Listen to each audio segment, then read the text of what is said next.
எல்லாருக்கும் என்னோட அன்பான தமிழ் வணக்கம். தமிழ்நாட்டின் முதலமைச்சராக உங்கள் எல்லாரையும் திருநெல்வேலி நோக்கி அழைக்கத்தான் இந்த வீடியோ. வரலாற்றை தெரிஞ்சுக்கிறதும் மீட்டெடுக்கிறதும் இதுக்காக வெறும் பழம் பெருமையை பேசி அதிலேயே மனநிறைவு அடைகிறதுக்காகவா? இல்லை, நாம் வந்த பாதையை தெரிஞ்சுக்கிட்டு எதிர்காலத்தில் இன்னும் முற்போக்கா, இன்னும் பரந்த மனப்பான்மையோடு வளர்றதுக்கான தேடல் இது. இந்திய துணைக்கண்டத்தின் வரலாறு தமிழ் நிலப்பரப்பில் இருந்து தான் எழுதப்படணும்னு தொடர்ந்து நான் சொல்லிட்டு வரேன்.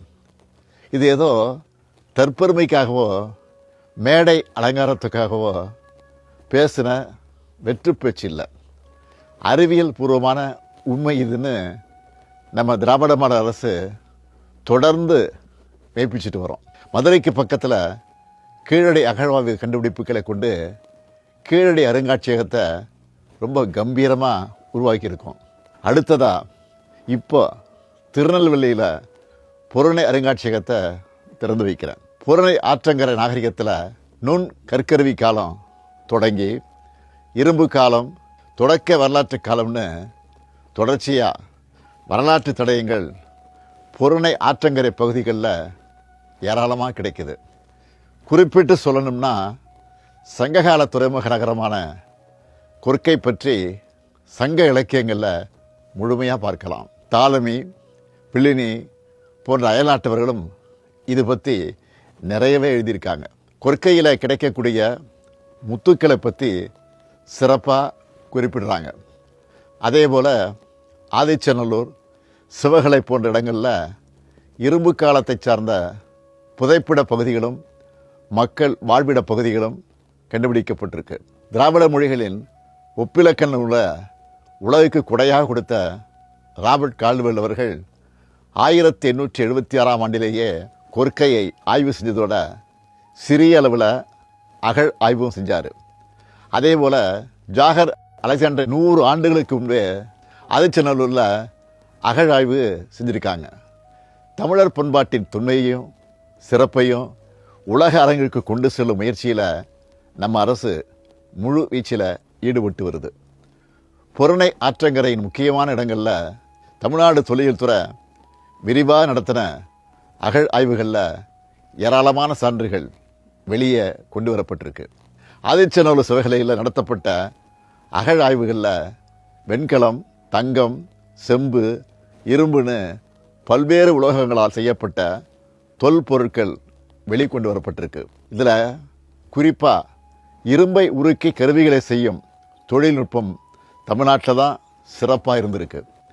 தொல்லியல் அகழாய்வுகளில் இதுவரை கிடைச்ச இரும்பு பொருட்கள்லேயே காலத்தால் முந்தைய இரும்பு சிவகலையில் கிடைச்ச இரும்பு தான் என்பதும் அறிவியல் அடிப்படையிலான காலக்கணிப்பு முடிவுகள் மூலமாக உறுதி செய்யப்பட்டிருக்கு.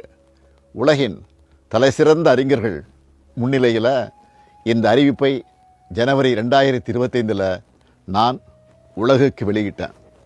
புறநை ஆற்றங்கரை அகழ் ஆய்வுகளில் கிடைச்ச தொல்பொருட்கள் இந்த பகுதியிலேயே அருங்காட்சியகம் அமைச்சு காட்சிப்படுத்தப்படும்னு அறிவித்து அந்த பணிகள் நிறைவடைஞ்சு இப்போது பிரம்மாண்டமாக உருவாகியிருக்கு. மின் விளக்குகளின் அலங்காரத்தில் ஜொலிக்கிற புறநை அருங்காட்சியகத்தோட ட்ரோன் காட்சிகளை உங்களில் பலர் பார்த்திருப்பீங்கன்னு நம்புகிறேன். 2023ஆம் ஆண்டு மார்ச்சில் நான் திறந்து வச்ச கீழடி அருங்காட்சியகத்தை 2025 நவம்பர் வரை 12,50,000 பேர் உலகெங்கும் இருந்து வந்து பார்த்துருக்காங்க. நேரில் வர முடியாதவங்களும் இருந்த இடத்திலிருந்து இணைய வழி மூலமாக கீழடி அருங்காட்சியகத்தை விர்ச்சுவலாக சுற்றி பார்க்க மெய்நிகர் இணைய வழி சுற்றுலாவை உருவாக்கி கொடுத்துருக்குறோம். இப்போ புறநை அருங்காட்சியகமும் 55,000 சதுரடியில் மரபார்ந்த வடிவமைப்போட அதே நேரத்தில் அதிநவீன தொழில்நுட்பங்களோட உருவாக்கப்பட்டிருக்கு.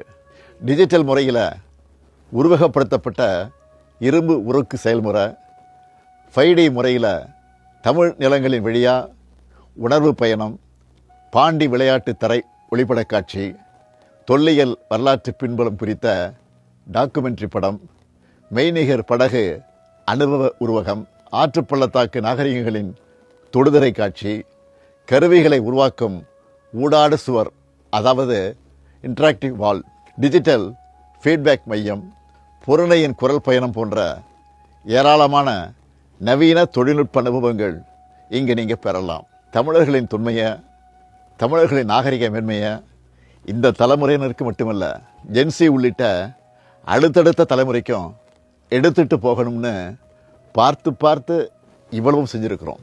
என்னோட இந்த எண்ணம் ஈடேற நீங்கள் எல்லாரும் உங்கள் குடும்பங்களோட கீழடி அருங்காட்சியகத்தையும் பொருணை அருங்காட்சியகத்துக்கும் அணியணியாய் வரணும்னு அன்போட உரிமையோடு அழைக்கிறேன். நம்மளோட பெருமையும் வரலாற்றையும் நாம் முதல்ல தெரிஞ்சுக்கிட்டாதான் உலகத்துக்கு அதை எடுத்து சொல்ல முடியும். அதுக்கான நம்ம அரசின் முயற்சிக்கு உங்கள் ஆதரவு வேணும். கீழடி நம் தாய்மொழி, பொருணை தமிழரின் பெருமைன்னு உரைக்கச் சொல்வோம். நன்றி, வணக்கம்.